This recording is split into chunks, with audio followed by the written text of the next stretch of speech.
From being the last person in India who didn't require an APS certificate to now spend around 500 days in Germany as an international student, it has been one hell of an experience. And in this video मैं आप लोगों के साथ अपना 500 day experience share करूँगा, क्योंकि यार देखो मेरे हिसाब से जो 500 डेज़ का एक माइलस्टोन है ना, वो एक बहुत इंपॉर्टेंट माइलस्टोन है जिसमें आप अपनी ना लाइफ के यहाँ पे बहुत ज़्यादा मेजर जो स्टेजेस होते हैं उसे पूरा कर लेते हो। जैसे फॉर एग्जांपल जब आप न्यू कमर होते हो, जब आप यहाँ पे सेटल इन हो रहे होते हो और जब आप यहाँ पे सेटल्ड इन हो जाते हो, तो ये सारी चीज़ें मेरे हिसाब से ना 500 डेज़ के अंदर हो जाती है फॉर एन इंटरनेशनल स्टूडेंट। और साथ के साथ में अपने कुछ मेजर एस्पेक्ट्स भी होते हैं जो इंटरनेशनल स्टूडेंट्स के लिए बहुत ज़्यादा इंपॉर्टेंट होते हैं। फॉर एग्जांपल आपकी स्टडीज़ होगी, आपकी जॉब होगी, आपके यहाँ पे सोशल लाइफ होगी या लाइफस्टाइल इन जनरल, वो सारी चीज़ें भी कवर करूँगा कि मेरा एक्सपीरियंस उनमें क्या रहा है, क्या क्या चीज़ें मेरे साथ अच्छी हुई है, यहाँ पे क्या क्या चीज़ें ज़्यादा अच्छी नहीं हुई, कि आप लोगों को एक आइडिया हो जाए कि एक इंटरनेशनल स्टूडेंट का एक्सपीरियंस जर्मनी में कैसे जाता है। आप भी उन चीज़ों से कुछ सीख पाओ कि जब आप यहाँ पे जर्मनी में आओ तो आपका यहाँ पे लाइफस्टाइल अच्छा ही हो, जो आप चीज़ें यहाँ पे करना चाहते हो, जो आप चीज़ें यहाँ पे करने के लिए आए हो उसकी तरफ आप प्रोसीड कर पाओ। So without further ado let's get started. So guys, जो अब सबसे पहली चीज़ आती है वो आती है स्टडीज़ की, क्योंकि स्टडीज़ ही करने आया हूँ मैं यहाँ पे, अपनी मास्टर परस्यू करने आया हूँ। अगर मैं आपको अपना स्टडीज़ का बताऊँ ना, मेरे को भी यहाँ पे 3 सेमेस्टर्स हो गया है और मैं आपको सच बताऊँ तो मैं स्टार्टिंग के 2 सेमेस्टर तो पढ़ा ही नहीं। तो जब मैं विंटर सेमेस्टर में फर्स्ट सेमेस्टर यहाँ पे आया था तो मैं लेट हो गया था वीज़ा डिलेज की वजह से, और जब मैं यहाँ पे आया सारा सेटल इन प्रोसेस हुआ तो टेक्निकली वो सेमेस्टर खत्म हो गया था, बस एग्जाम पीरियड था, तो इस वजह से वो मेरा सेमेस्टर सारा निकल गया। उसके बाद जब समर सेमेस्टर आया था तो मैं सोचा था यार समर सेमेस्टर में पढ़ूंगा, बट यहाँ की समर ही इतनी सुंदर थी तो मैं घूमने फिरने निकल गया। तो मैंने कहा भाई कोई नहीं, फिर मैं अगले विंटर में पढ़ लूँगा। तो ये जो मैंने पिछला विंटर सेमेस्टर अभी निकाला है, हाँ मैं ये कह सकता हूँ भाई इसमें मैं बहुत ज़्यादा पढ़ा हूँ। और इसमें मतलब मैं ये कहता हूँ कि भाई जर्मनी का एजुकेशन सिस्टम इंडिया के एजुकेशन सिस्टम से टोटली ऑपोजिट है। मतलब इंडिया में जो हमारा होता था ना सिस्टम की भाई एक हफ्ते पहले रट्टा रुट्टा मार के जुगाड़ जुगूड़ करके पेपर पास कर लेंगे, वो यहाँ पे नहीं चलता भाई। यहाँ पे कंसेप्चुअल नॉलेज चाहिए होती है आपको। तो मतलब मेरे जैसा बंदा भी यहाँ पे पढ़ रहा था। अब अगर जैसे ये भी कि जो मेरा पिछला साल था उसमें मैंने ज़्यादा ECTS कवर नहीं करे, तो इस सेमेस्टर भी मेरे को ECTS कवर करने थे। और अब मैं अपनी स्टडीज़ भी यहाँ पे 1 साल एक्सटेंड करूँगा। अब जैसे अगर आपको नहीं पता, अगर आप यहाँ पे बैचलर्स करने के लिए आए हो तो 3+2 होता है, अगर आप यहाँ पे मास्टर्स करने आए हो तो 2+1 होता है। मतलब आप 1 साल अपनी मास्टर्स या 2 सेमेस्टर अपनी मास्टर्स एक्सटेंड कर सकते हो विदाउट टेकिंग एनी अप्रूवल। अगर आप उसके बाद करना चाहो तो आपको अपने चेयर से अप्रूवल लेने पड़ते हैं, बट 1 साल आप यहाँ पे masters without any problem extend कर सकते हो, जो मैं करने वाला हूँ। उसके पीछे रीजंस भी है, क्योंकि यार देखो अब एक तो ना कोर्स के ऊपर भी बहुत ज़्यादा डिपेंड करता है यहाँ पे। अब जैसे जो मेरा कोर्स है, अगर आपको नहीं पता, मैं यहाँ पे कर रहा हूँ इन्फॉर्मेशन सिस्टम, जिसे आप बिशप ऑफ इन्फॉर्मेटिक्स कह सकते हो जर्मन में। अगर आप इसको मैं लेमन टर्म में बताऊँ, जैसे मास्टर इन मैनेजमेंट हो गया या बिजनेस कंप्यूटर हो गया। मतलब कहने का ये है कि जो मेरा कोर्स स्ट्रक्चर है ना, वो आधा कंप्यूटर साइंस है और आधा मैनेजमेंट मार्केटिंग बिजनेस है। तो इन दोनों का ना एक टेक्नो मैनेजमेंट की तरह ये कोर्स होता है जो मेरे को फ्यूचर के लिए करना था। तो मैं मानता हूँ कि मेरा कोर्स उस टर्म में बेस्ट है, और मेरे कोर्स के स्ट्रक्चर और कोर्स की फ्लेक्सिबिलिटी की वजह से ही मैं ये सेमेस्टर अपना इतना निकाल पाया था ईजी, इतने ज़्यादा सब्जेक्ट्स लेके।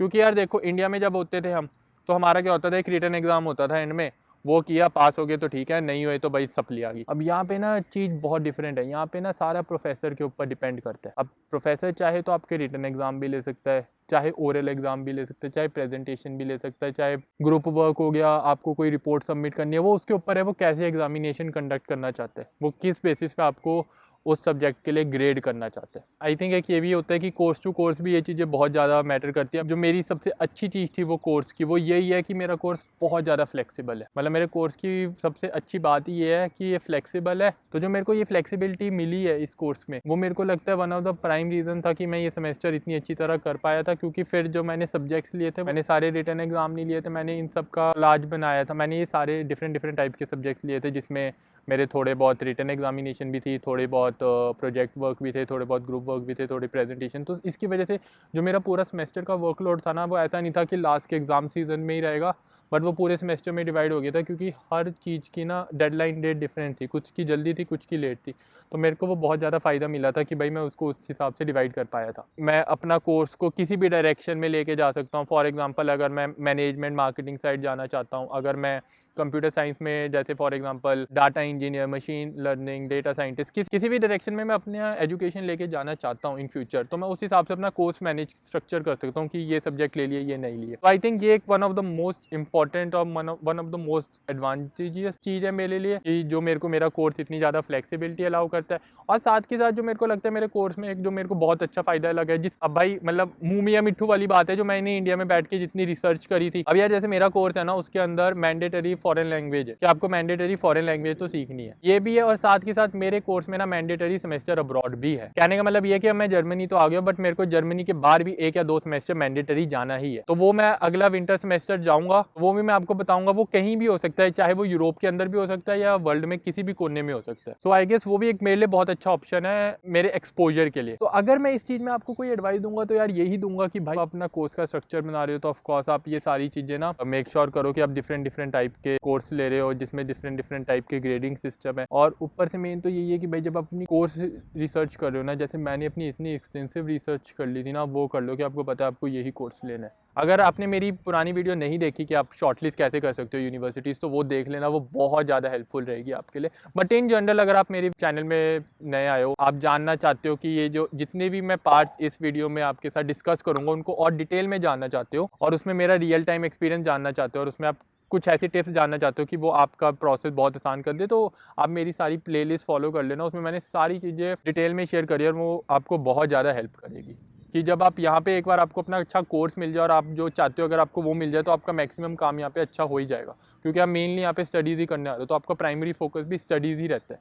सो अपना ना कोर्स अच्छा ढूंढ लेना भाई। अब आती है जो सेकंड मोस्ट इंपॉर्टेंट चीज़ है इंटरनेशनल स्टूडेंट्स के लिए, वो है यहाँ पे पार्ट टाइम जॉब का एक्सपीरियंस। मेरा पार्ट टाइम जॉब का एक्सपीरियंस अभी तक कैसा रहा है वो नहीं पता, तो I work as a working student in a startup based in Hamburg. And अगर आपने मेरी पुरानी वीडियो नहीं देखी होगी तो मैं आपको बताता हूँ कि मैंने ना यहाँ पे स्टार्टिंग के 4-5 महीने काम ही नहीं किया था कुछ। उसका रीज़न ये था कि जब मैं जर्मनी में लैंड हुआ था तो मैं फेस्टिवल सीज़न क्रिसमस सीज़न में लैंड हुआ था, तो जो पार्ट टाइम जॉब्स और जॉब्स थी वो ऑलरेडी फुल हो गई थी। और जब उसके बाद जब मिलना शुरू हुई थी तो फिर मैं घूमने फिरने चला गया था। और मेरा जो सबसे मेजर रीज़न था जो मैंने काम नहीं किया था वो ये था कि भाई मेरे को स्टार्टिंग के 4-6 महीने पूरी जी जान लगा देनी कि भाई मेरे को एक वर्किंग स्टूडेंट जॉब मिल जाए, क्योंकि मेरे को पता है जब मेरे को एक टाइम यहाँ पे वर्किंग स्टूडेंट जॉब मिल गई तो यहाँ पे जो भी मेरी मास्टर्स 2 साल 3 साल जितना भी मैं करूँगा तो उसके साथ के साथ मैं एक्सपीरियंस गेन करता रहूँगा। जैसे ही मेरी जब मास्टर्स खत्म हो गया मैं जॉब मार्केट में जाऊँगा तो मेरे को बहुत ज़्यादा बेनिफिट मिलेगा। यार एक तो वर्किंग स्टूडेंट में ना यहाँ पे काम करने का फायदा ये भी है कि आपको पता है ये जर्मनी में कितनी ज़्यादा स्किल वर्कर की शॉर्टेज है। तो यूजुअल केसेस में जो आपके एम्प्लॉयर होता है ना जहाँ पे आप वर्किंग स्टूडेंट में काम कर रहे होते हो, क्योंकि आप सेम फील्ड में काम कर रहे होते हो जिसमें आप पढ़ रहे होते हो, तो वही आपको फुल टाइम एम्प्लॉय हायर कर लेते हैं। तो फिर आपकी वो झंझट खत्म हो जाती है कि यार मेरे को मास्टर्स के बाद एकदम जॉब ढूंढनी है।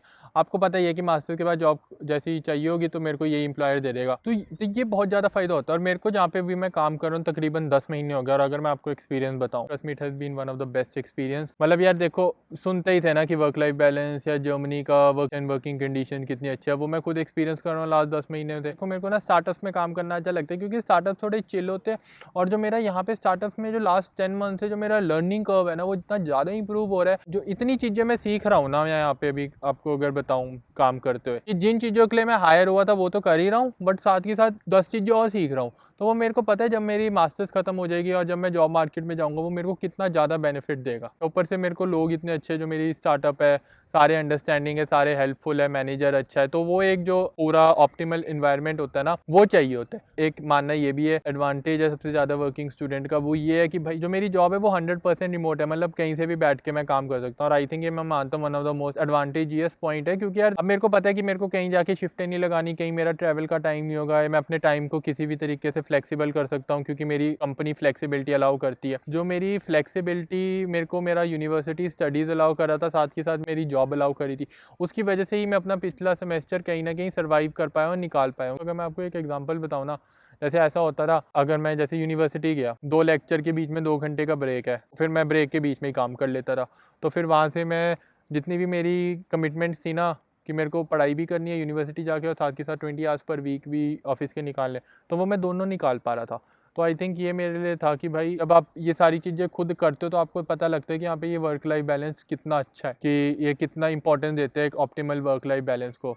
और आई गेस इसी फ्लेक्सिबिलिटी की वजह से जो मेरी यूनिवर्सिटी और मेरा ऑफिस प्रोवाइड कर रहा था, उसी एक वर्क लाइफ बैलेंस की वजह से मैं यहाँ पे अपनी जॉब, स्टडीज़ और एक सोशल लाइफ अच्छी मेंटेन कर पा रहा था। अब जो अगला पॉइंट आता है सोशल लाइफ का, मैं यार अगर आपको सोशल लाइफ का बताऊँ ना, मैं अगर अपना बताऊँ यार मेरी ठीक ही है, बाकी क्योंकि ये एक ऐसा टॉपिक है बहुत सब्जेक्टिव है, आप लोगों की नेचर और बहुत ज़्यादा फैक्टर्स, लाइबिलिटीज़, बहुत चीज़ों पे डिपेंड करता है। बट अगर मैं आपको अपना बताऊँ यार, देखो इसमें मेरा एक ये है कि जैसे जो मेरा कोर्स है वो बहुत इंटरनेशनल है, तो मेरा एक्सपोजर इंटरनेशनल लोगों के साथ ही ज़्यादा है, इंडियंस के साथ मेरा नहीं है, क्योंकि मेरे कोर्स में भी इंडियंस नहीं है, गिन के 2-3 ही इंडियंस हैं हम। तो वो आई गेस जो मेरा मानना है कि मेरा कोर्स ही मेरे को कितनी ज़्यादा इंटरनेशनल एक्सपोजर अलाउ करता है, तो वो एक बहुत अच्छी चीज़ है। और साथ के साथ मेरा ऐसा भी है कि यार देखो, अब जो जैसे फ्रेंड्स होते हैं, हम हफ्ते में 1-2 बार जैसे अगर कहीं बाहर घूमने फिरने जाना हो तो चले जाते हैं, हर 2 महीने बाद कहीं दूर घूमने जाने की, जैसे कोई नया देश जाने तो वो भी कर लेते हैं। एक चीज़ नोट करिए, जो मैं लास्ट के 6 मंथ अपने सिटी में ही रहा हूँ, ज़्यादा ट्रैवल नहीं किया क्योंकि मैं यहाँ पे इतना ज़्यादा बिजी था, तो मेरा जो न्यूरम्बर्ग में कनेक्शन है ना, वो बहुत पर्सनल और प्रोफेशनल लेवल में स्ट्रांग हुआ है। जैसे कि यार अगर मैं आपको बता दूं, जितने भी मेरे फ्रेंड्स थे मैं उनको कैसे जानता था, उनको पार्टीज के थ्रू मिला था या किसी इवेंट्स के थ्रू मिला था, बट अब क्या हो गया, अब उनके साथ ही क्लासेस लगा रही है, वही जो कॉलेज की बकचोदियाँ होती है वो कर रहे हैं। और साथ के साथ जब मैं क्लासेस लगा रहा हूँ यूनिवर्सिटी में, तो मैं और लोगों को भी मिल रहा हूँ जो और दूसरे स्ट्रीम में, तो मेरा एक नेटवर्क बहुत ज़्यादा स्ट्रांग हो रहा है, तो मेरे को पता है वो फ्यूचर बेनिफिट मेरे को बहुत ज़्यादा देगा। और साथ के साथ फिर ऐसी जो अलग अलग चीज़ होती है, जैसे यूनिवर्सिटी कोई इवेंट ऑर्गेनाइज कर रहा होता है तो उसके पार्ट हो जाते हैं, उनके चले जाते हैं, या कोई अपना ही अलग से कुछ क्लासेस ज्वाइन कर ली, जैसे डांस करने चले गए या कुछ भी ऐसी डिफरेंट एक्टिविटीज़ है।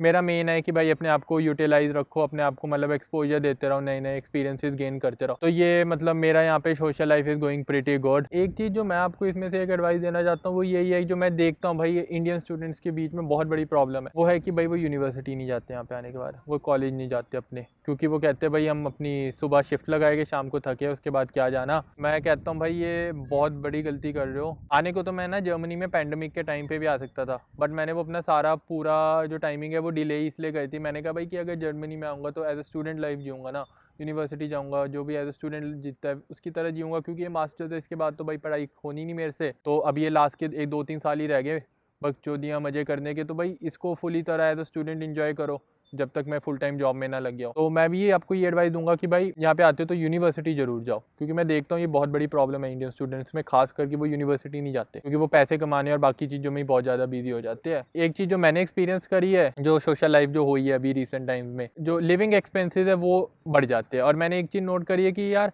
यहाँ पे सोशल लाइफ भी 2 चीज़ों के अराउंड रिवॉल्व करती है, जो मेरी पर्सनली रिवॉल्व करी थी। एक थी before getting a part time job and एक है after getting a part time job. जैसे जो before getting a part time job थी उसमें क्या था कि मैं ब्लॉक अकाउंट पे सर्वाइव करता था, तो बहुत चीज़ों का ध्यान रखना पड़ता था कि ठीक है पैसे सेव करने हैं, कि अगले साल के लिए ब्लॉक अकाउंट के पैसे चाहिए तो सेव आज से करना पड़ेगा, ठीक है। तो फिर जो मेरे खर्चे होते थे वो बहुत मिनिमल होते थे, जो मेरा लिविंग एक्सपेंसेस था बहुत मिनिमल था। अगर मैं बाहर भी कहीं घूमने जा रहा हूँ तो मैं बहुत बजट ट्रैवल करता था। बट अब क्या, अब एक जॉब आ गई है, अब ठीक है भाई ऐसे भी ठीक ठाक कमा रहे, तो अब होता है कि भाई ये भी कर लो वो भी कर लो। मैंने एक चीज़ ये नोट करी कि जब से मेरी जॉब लगी है एक लिविंग एक्सपेंस सिग्निफिकेंटली बढ़ गया। अब अगर जैसे मैं आपको एक आइडिया दूँ तो मेरा मंथली खर्चा अराउंड 1100 यूरोस के बनता है। अब इसमें यह भी है कि मैं इसको अफोर्ड कर सकता हूँ, तो मेरे को ऐसे कोई प्रॉब्लम की बात नहीं है। जब आप यहाँ पे कमाने लग जाते हो ना, फिर क्या होता है, फिर बंदा कहता है यार ये भी ले लेते हैं वो भी ले लेते हैं, इसको कॉन्ट्रैक्ट में लेना है। अब कॉन्ट्रैक्ट में क्या है, किस्तें बांध लेते हैं, ईएमआई बांध लेते हैं, कम कम पैसे देने तो होते हैं हर महीने, कॉन्ट्रैक्ट पे ले लेंगे। उसमें प्रॉब्लम ये आती है कि जब आप बहुत सारी चीज़ें कॉन्ट्रैक्ट पे ले लेते हो तो आपके फाइनेंसेस मिसमैनेज हो जाते हैं। तो इसमें मैं आपको एक एडवाइस दूंगा कि हाँ ये एक सिचुएशन है जो मैंने खुद एक्सपीरियंस करी और दोस्तों को भी देखता हूँ मैं। जब आप एक बार यहाँ पे सेटल हो जाते हो ना, आप यहाँ पे जॉब लग जाती है, पैसे कमाने लग जाते हो, फिर आपके ना कभी कभार एक्सपेंसेस बहुत हायर साइड पे चले जाते, तो उस चीज़ को जरूर मैनेज करना। क्योंकि मेरे को पता है बहुत सारे स्टूडेंट्स इंडिया से जर्मनी इसलिए ही आ रहे हैं, यहाँ पे फ्री एजुकेशन है, मैं इंडिया से कोई फाइनेंशियल बर्डन नहीं लेके आ रहा। बट अब जब आप यहाँ पे अपनी फाइनेंशियल को मिसमैनेज करोगे तो फिर आपको यहाँ पे और ज़्यादा प्रॉब्लम होगी। तो इस चीज़ का ध्यान रखना कि भाई आप अपने ना फाइनेंसिस को अच्छी तरह मैनेज कर रहे हो। बाकी अब जो अगली चीज़ आती है वो आती है कि मतलब लाइफ इन जनरल मेरी यहाँ पे उन चीज़ों ने मतलब मेरी लाइफ को यहाँ पे बहुत ज़्यादा इंप्रूव किया है। एक तो है कि यार यहाँ पे ना मेरे लिए स्पेसिफिकली एयर पोल्यूशन नहीं है, और जो यहाँ पे जनरल क्लीनलीनेस है वो बहुत ज़्यादा अच्छी है। अब जब मैं ना जैसे पंचकुला चंडीगढ़ से, तो वहाँ पे air pollution as comparison to बड़ी मेट्रोपॉलिटन सिटीज़ कम है, बट स्टिल मेरे को जैसे बचपन में साइनस होता था, तो मतलब मेरे को वहाँ पे डस्ट एलर्जी कोल्ड होता था ना, तो भाई मेरा मतलब आप लगा लो हर महीने 1-2 बार होता था। वो फिर थोड़ा ठीक हुआ जब मैंने फिटनेस शुरू करी, तो फिर सीजन में 1 बार होने लग गया। बट यहाँ पे भाई 500 दिन हो गया मेरे को, टच वुड, मेरा आज तक कभी मैं बीमार नहीं हुआ। मतलब जो मेरे को इंडिया में प्रॉब्लम्स होती थी ना वो आज तक नहीं हुई यहाँ पे। और वो मैं कहता हूँ भाई क्योंकि यहाँ पे शहर इतने साफ़ है, एयर इतनी साफ़ है, तो वो इनको बिग कुडोज है कि जब आप एक पराए देश में जा रहे होते हो तो सबसे मेन तो यही होता है ना कि यार जो अगर आपके पास कोई एग्जिस्टिंग हेल्थ इश्यूज़ है वो नए देश में आके एस्केलेट ना हो जाए। बट टच वुड मेरी यहाँ पे कुछ एस्केलेट नहीं हुआ, मेरा यहाँ पे सारा इंप्रूव ही हुआ है। आई थिंक उसमें एक और जो मैं इसके साथ एक कॉरेस्पॉन्डेंस पॉइंट ये है कि ना यहाँ पे आके मेरी जनरल फिटनेस और हेल्थ लेवल बहुत ज़्यादा अच्छा इंप्रूव हुआ है। क्योंकि यार जो यूरोपियन सिटीज़ है ना वो बहुत ज़्यादा वॉकिंग और साइकिलिंग फ्रेंडली है। हमारे इंडिया में सिटीज़ वॉकिंग साइकिलिंग फ्रेंडली नहीं है, और यहाँ पे वॉकिंग और साइकिलिंग फ्रेंडली इतना है ना, जैसे मेरे को भी कहीं जाना होता है तो मैं वॉक करके चले जाता हूँ, साइकिल करके चले जाता हूँ। तो उसमें ऐसा होता है कि आपके साथ एक जनरल फिटनेस लेवल बहुत अच्छा मेंटेन होता है। और ऊपर से जब आप यहाँ पे ग्रॉसरी लेने जाते हो तो आप ग्रॉसरी में देखते हो कि ना एक न्यूट्रिशन मार्क होता है, वो बताता है कि ये कितनी हेल्दी है या कितनी बेकार है। तो वो भी एक बहुत ज़्यादा हेल्प मिलती है कि भाई जब आप ग्रॉसरी ले रहे हो, अब मेरा है कि भाई अब जब घर पे बनाए, मैंने बनाना खुद ही है, अच्छा ही खाना बनाओ कि भाई अब जिम भी जा रहा हूँ, वॉकिंग भी कर रहा हूँ, तो एक हेल्दी लाइफस्टाइल मेंटेन करो। एडिशनल बेनिफिट होता है कि जो इनका यहाँ पे इन्वायरमेंट है ना टुवर्ड्स हेल्थी और फिटनेस लाइफस्टाइल, वो ही आपको मतलब सबकॉन्शियसली आपको उधर की तरफ ड्राइव करता है। मैं पहले पूरे टाइम अपने घर पे ही रहा था, तो भाई वहाँ से एकदम जर्मनी में आना, मतलब क्योंकि जर्मनी और इंडिया बहुत डिफरेंट है, तो वही न्यू एक्सपीरियंसेस, न्यू एक्सपोजर, वो मेरे लिए बहुत अच्छा है। वो मेरे को एक डिफरेंस पर्सपेक्टिव देता है, चीज़ें समझने का कि लोग कैसे जीते हैं। तो वो मेरे हिसाब से मेरी पर्सनल ग्रोथ के लिए बहुत अच्छा है। यहाँ पे आपको एक डिफरेंट एक्सपोजर मिलता है लाइफ का, तो